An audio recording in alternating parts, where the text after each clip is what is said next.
Hello लोगोफोर, नोंथांमोननि गेजेराव आरोबाव मोनसे गोदान भिडिअ फैगासिनो दङ। नोंथांमोना थाम्बनेल आरो टाइटेलाव आरो स्क्रिनाव नुनानैनो मिथिखादों जानो हागौ बे भिडिअनि टाइटेलनि मुङानो मा।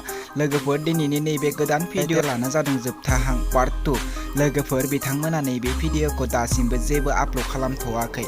जेब्ला बिथांमोना नैबे भिडिअनि फुल आपल'ड खालामगोन अब्ला आं आरोबाव खनसे आंनि चेनेलाव आपडेट खालामनानै होफिनगोन। नैबे भिडिअनि कास्टिंफोरानो जादों आबुल नार्जारि, मनिसा मुसाहारि आरो सुबुंसार ब्रह्म। लोगोफोर, नैबे भिडिअआ जोबोरैनो मोजां जागोन।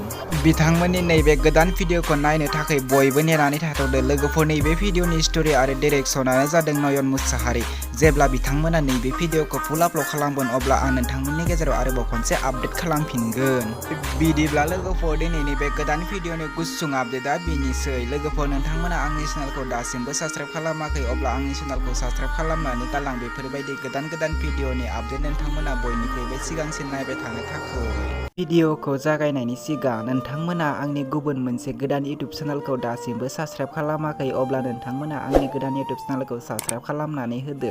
भिडिअनि लिंकखौ आं डिसक्रिपशनाव होनानै दोनदों। नोंथांमोना आंनि नैबे भिडिअखौ नायनानै आंनि गोदान इउटुब चेनेलखौ साबस्क्राइब खालामनानै होदो आरो नोंथांमोना लाइक कमेन्ट खालामनानै हरदो। गोजोननाय थागोन। बिदिब्ला लोगोफोर, फैदो दिनैनि बे गोदान भिडिअनि आपडेटनि सायाव।